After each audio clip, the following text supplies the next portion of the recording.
King Shaka and King Faku, the Zulu invasions of Mpondoland. When we speak about the great African leaders of the 19th century, there is one name that almost everybody in southern Africa knows: King Shaka kaNgqungqushe. Shaka transformed the Zulu Kingdom into one of the most powerful political and military forces in southern Africa. His armies expanded Zulu power across large areas of what is today KwaZulu-Natal. But there is another chapter of Shaka's history that is not discussed nearly as often. What happened when Shaka's forces moved south and encountered the amaMpondo kingdom? Because there, they encountered another powerful African ruler. His name was King Faku kaNgqungqushe. And the encounter between these two kingdoms would become one of the remarkable episodes of early 19th century Southern African history. Who was King Faku? Faku was the ruler of amaMpondo during a period of enormous political upheaval in southern Africa. He became one of the most significant rulers in the history of the Mpondo kingdom. The amaMpondo kingdom was centered around the Mzimvubu River in territory that today forms part of the Eastern Cape. This is important to understand. amaMpondo were not simply a small clan waiting to be absorbed by a larger neighboring kingdom. They possessed their own royal house, political structures, and territory. Faku would eventually consolidate neighboring communities and incorporate refugees and displaced groups into his expanding political authority. At almost the same time that Shaka was consolidating the Zulu Kingdom to the northeast, Faku was strengthening the amaMpondo kingdom further south. Eventually, these two centers of African power came into conflict. The First Zulu Invasion, 1824. Historical research identifies 1824 as the year of the first major Zulu invasion associated with Shaka and Mpondo territory, but we must be careful about how we describe it. According to historian Jeff Perez, the 1824 campaign did not penetrate the Mpondo heartland in the same way that the later invasion would. Nevertheless, it brought Shaka's forces into military confrontation with amaMpondo, and amaMpondo resisted. This first campaign did not result in Shaka conquering Faku or incorporating the Mpondo kingdom into the Zulu state, but the confrontation between the two kingdoms was not finished. Something much more serious was coming: the Great Invasion of 1828.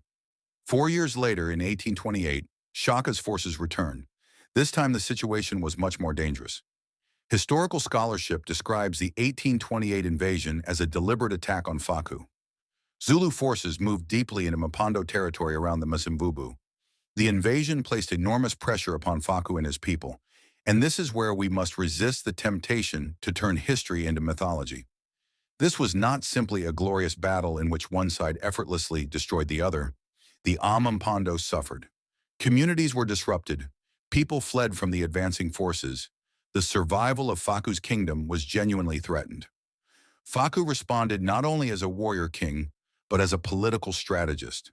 During this turbulent period, he moved his great place westward across the Mzimvubu, eventually establishing himself near the Mangazi River. The movement helped him survive the military pressure coming from the north. But despite the power of Shaka's forces, Faku survived, and more importantly, the amaMpondo kingdom survived. Shaka did not permanently incorporate Mpondoland into the Zulu kingdom. So did Faku defeat Shaka? This is where we have to be very careful with the language we use. It would be tempting to say, King Faku defeated King Shaka. But history is more complicated than that. The safer historical conclusion is this: Shaka's forces invaded Mpondo territory in 1824 and again in 1828. amaMpondo resisted those invasions. Faku survived them, and ultimately, Shaka failed to bring the amaMpondo kingdom permanently under Zulu rule. That achievement alone was significant, because Faku was confronting one of the most powerful military states in southern Africa at the time, from conflict to diplomacy. But perhaps the most fascinating part of this story is that the relationship between Shaka and Faku was not simply one of permanent warfare. Historical research also records diplomacy between the two rulers. According to historian Timothy Stapleton's account, cattle were exchanged between Shaka and Faku. Faku reportedly sent 100 long-horned Mpondo cattle in return during an exchange that helped cement an alliance between the two rulers. That tells us something extremely important. African kingdoms of this period did not interact only through warfare. They negotiated. They exchanged gifts. They created alliances. They calculated their political interests. They understood when to fight and when diplomacy was more useful. Faku's survival, therefore, cannot be explained by military resistance alone. His political skill and diplomacy were also extremely important. Was this Shaka versus the Xhosa nation? There is another historical point that we must clarify. Sometimes this story is told by saying, Shaka tried to invade the Xhosa nation, but the Xhosa stopped him. That is too broad. The campaigns we are discussing were specifically directed against the amaMpondo kingdom under King Faku. amaMpondo are closely related linguistically, culturally, and historically to other southern Nguni peoples, including amaXhosa and amaThembu. But historically, amaMpondo possessed their own kingdom and their own royal authority.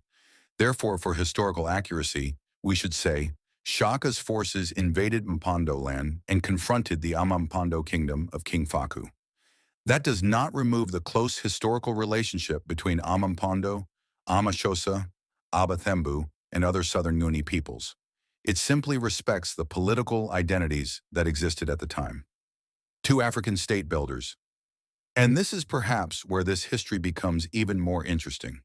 Because Shaka and Faku should not simply be remembered as two men who fought each other. They were also two African state builders. To the northeast, Shaka was consolidating the Zulu Kingdom. Further south, Faku was consolidating amaMpondo. Faku incorporated displaced people. He accommodated groups fleeing the upheavals taking place elsewhere in southern Africa. Historical records mention groups including amaBaka, amaXisibi, and amaQuera, finding a place within his expanding sphere of influence. He also consolidated neighboring communities under his authority. In this way, Faku did not merely survive the instability of the 19th century. He used that instability to strengthen his kingdom. The bigger picture. And perhaps this story teaches us something about the way African history should be told. African history should not be reduced to one great king. It should not be reduced to one tribe. And it should certainly not be reduced to the idea that Africans were simply waiting for Europeans to arrive before history began. Long before colonial governments controlled this region, African rulers were making complex political decisions. They were building states. They were negotiating alliances. They were moving populations. They were defending territory. They were fighting wars. And they were developing strategies for survival. Shaka was doing this. Faku was doing this. The rulers of amaThembu were doing this. The rulers of amaXhosa were doing this. And many other African societies were doing the same. King Faku's legacy, Shaka, was assassinated in 1828, the same year as the second major Zulu invasion of Mpondoland. Faku survived him by several decades, and the amaMpondo kingdom continued. Faku would become remembered as one of the most important rulers in Mpondo history and the last ruler of a united Mpondoland, before the later division associated with his sons and their royal houses. So when we tell the history of King Shaka, we should absolutely acknowledge his extraordinary political and military achievements. But we should also remember the African rulers who confronted his expansion. Among them stood King Faku kaNgqungqushe, a ruler whose territory faced Shaka's armies, a ruler whose people endured invasion, a ruler who combined resistance, movement, consolidation, and diplomacy, and a ruler whose kingdom was not permanently conquered by Shaka. That is the history that deserves to be remembered. Shaka's armies came south. Faku and amaMpondo faced them, and the amaMpondo kingdom survived.